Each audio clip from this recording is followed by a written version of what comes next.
Good evening, everyone. My topic is all about syllabication or syllabification. So, yeah, let's get to know what syllabication or syllabication is. So, syllabication means the act, process, or method of forming or dividing words into syllables. This definition is from Merriam-Webster. Again, we have to remember the meaning forming or dividing words. Okay? Now, let's go to the meaning of the word syllables. I know a lot of us, we've already encountered the word syllables since elementary because we started learning this since we were in grade school. But let's make a review. Again, syllables is a unit of spoken language that is next bigger than a speech sound and consists of one or more vowel sounds alone, or of a syllabic consonant alone, or of either with one or more consonant sounds preceding or following one or more letters, such as the word syllable. The word syllable has three syllables, right? It is usually set off from the rest of the word by a center dot. Yeah, in this slideshow or in this page, as you can see, it is being divided with asterisk. I believe it's supposed to be a dot, but it showed like that. And it could be sometimes a hyphen. And I believe hyphen is the most common one because that's what I typically see in many textbooks. So, yeah, it is roughly corresponding to the syllables of spoken language and treated as helps to pronunciation or as guides to placing hyphens at the end of a line. Another definition of syllable or syllables is the smallest conceivable expression or unit of something. Okay, so all the definitions are from Merriam-Webster. So now I put a little information about segment parsing because in some references I found that segment parsing is, part of syllabication. It helps us to understand the word sound and how to divide them. So, given an input word string, the first task a syllable parser must perform is to break the input string into its constituent segments. Another way of looking at this is to say that there needs to be a mapping from the practical orthography to phonologically significant units. So, let's get to know segment parsing more through examples. So, I have two examples here. These words are just simple words, yeah. Book and buy. So that symbol right there, that's the symbol of syllables. So we have a map, the CVC. The CVC stands for consonant, vowel, and consonant. And by the way, when we do segment parsing, it needs to be, we have to write the IPA form of the letters. So C for the first word book, under the consonant, we have B, of course, that's consonant. And the IPA sound of the long long oo sound, of course, it falls to vowel. And another consonant, which is K. Now let's have the word by. Of course, consonant B, vowel, the sound, and a short E sound for consonant. Okay, that's it. Rule number 2. When there is only one consonant between two vowels, divide before consonant. Again, when there is only one consonant between two vowels, divide before the consonant. We have three examples right here. We have the tiger, solo, and spider. Let's go to the word solo. For the solo, we have one consonant between two vowels, and that's going to be letter L. According to the rule, let's divide before the consonant. So that's going to be SO hyphen LO. So-lo. Okay, as easy as that. Rule number 3. Most words ending in LE put the preceding consonant with a LE. Right? We have simple, startle, little. Okay, so let's go to the word little. So according to the rule, let's put the preceding consonant with the L-E. So that's going to be L-I-T hyphen T-L-E. Okay? Rule number 4. The ED ending is a separate syllable on root words ending in D or T. So we have three examples again. Tested, root word test, then ed. Next, bonded. Of course, the root word is bond. Then ed. Hounded. The root word is hound. According to the rule, ed ending is a separate syllable on root words. So, very simple. Separate the root word, put the hyphen, then the ed. Next, rule number 5. The adding of a suffix does not generally change the syllable division of a root word. Remember, when we add suffix, it does not generally change the syllable division of a root word. We have examples. We have improving and famishing. From the word, for the word example, improving. So we have I am hyphen prove prov hyphen ing. Let's just like remember that, yeah, ing obviously is a suffix. Then we have to group it. It shouldn't be, how can I say, separated. Next, the last rule, rule number 6. Certain letter groups must be separated. Certain letter groups must not be separated. Don't ask me why, but according to many rules, it shouldn't be separated. So we have here AI for bailing. It's being underlined. OU for scourging. And U or EW for renewal. So these words, when we do syllabication, this shouldn't be separated because those that was mentioned in the rule. Again, just like mathematics, we have to follow the rule. Okay. So also we have some blends such as embrace, BR.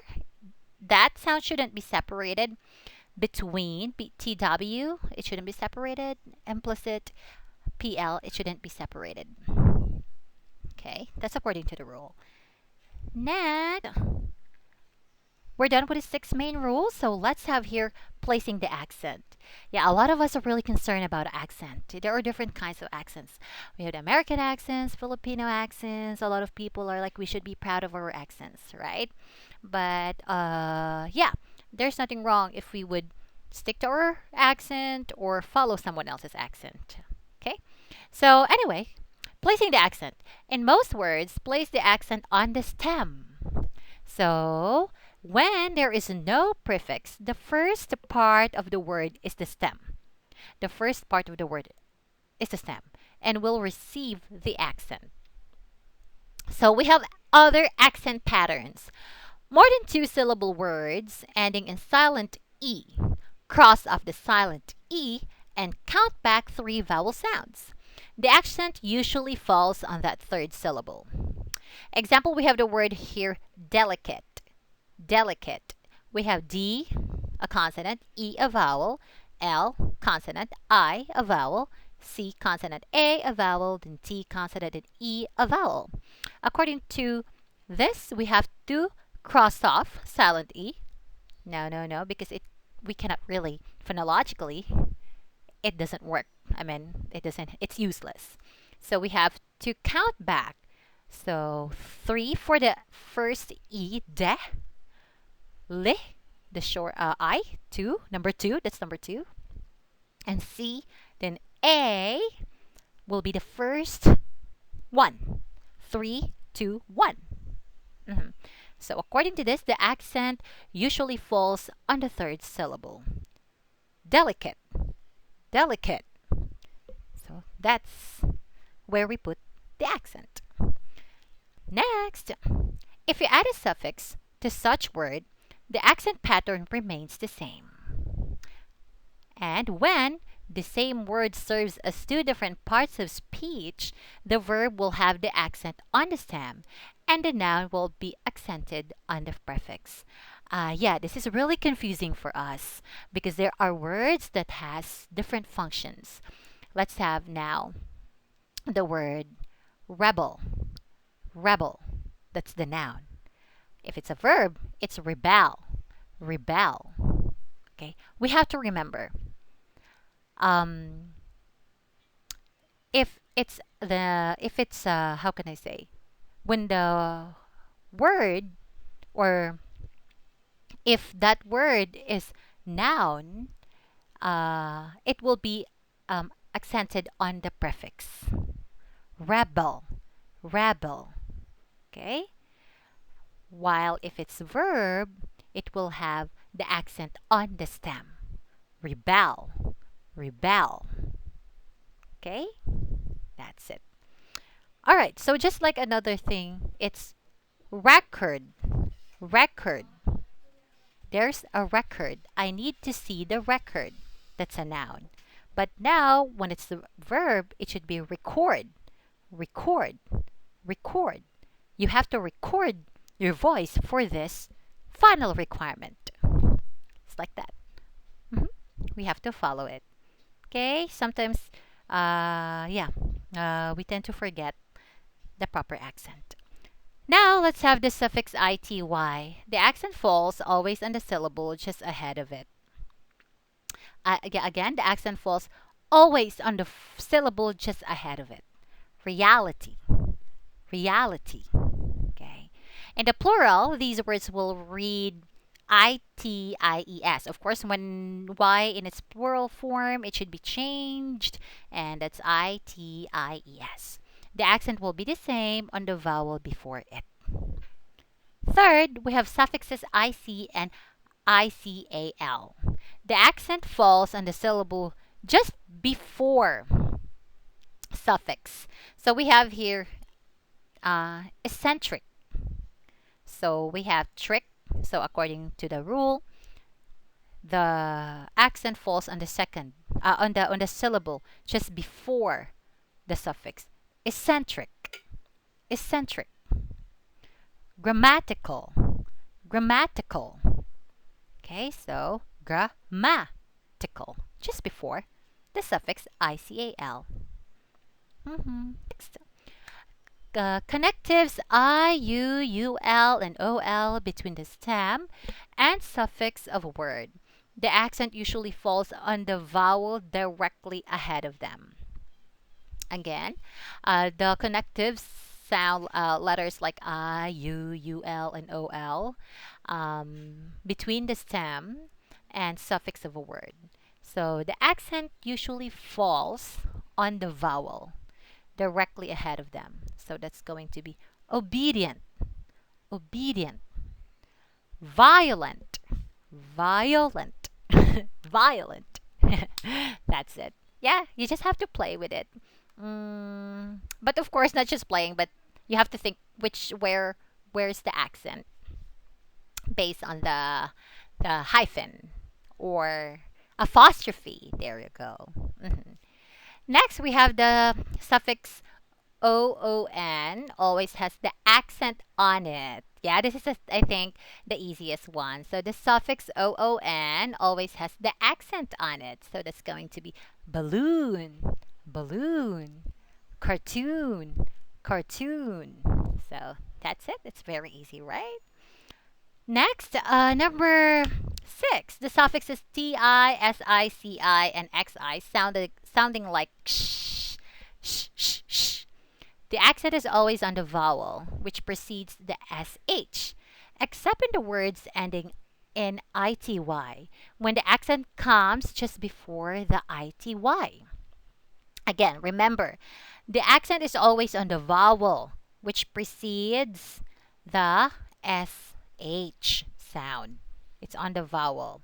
Then, except in the words ending in ITY, when the accent comes before the ITY, right? Example, special, special. Next, partiality, partiality. Okay, that's it. I hope I'm doing it well. Next, we have number 7.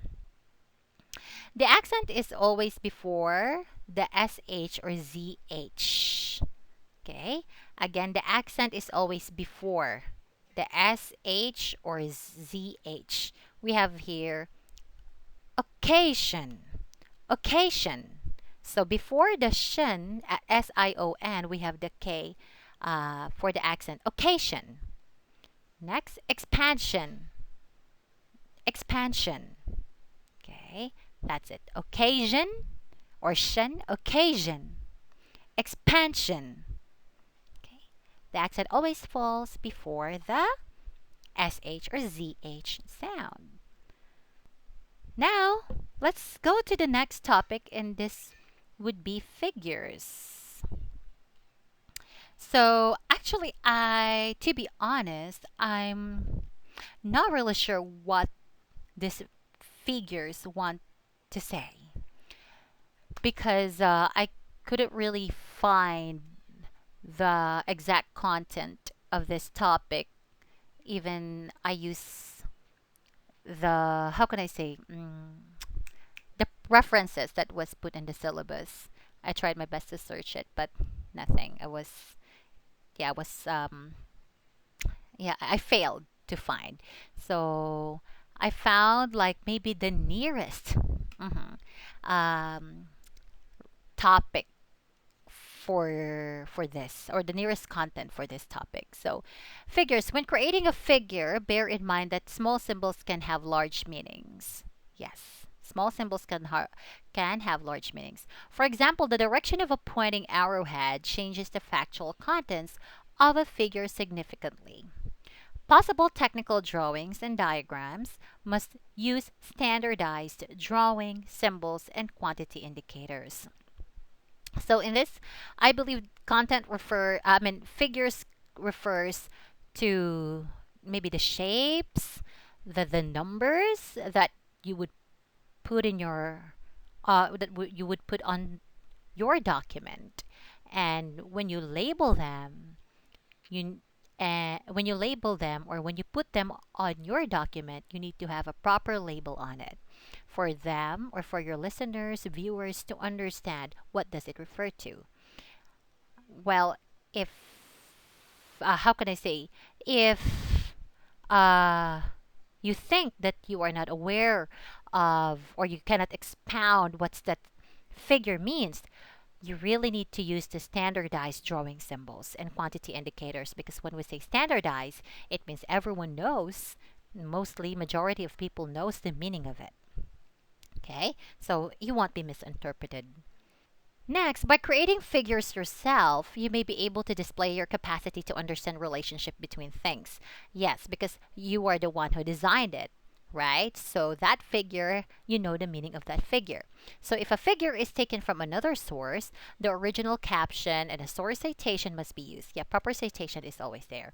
In some cases, only a part of a figure table can be used, in which case there must also be a reference to the original source.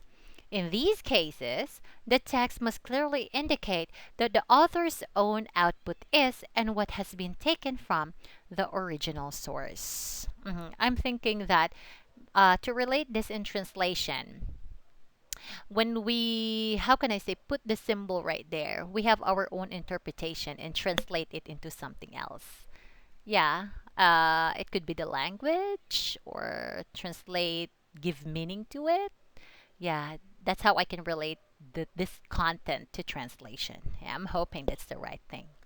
And the alternative texts for figures, graphs, and diagrams can be challenging. If the information is found in the text itself, you can refer to it in the alt text. Consider also if a table is needed to provide more accurate numerical data. So, yeah, if you're doing theses, you need to have, like exact caption on it or figures. Yeah, in order for it to be interpreted correctly and translated it like just like an original form using another language. So we need to be mindful of the correct figures and symbols when we translate, because we might change its meaning if we are not fully aware of it. That's it. And that's my presentation all about. Thank you.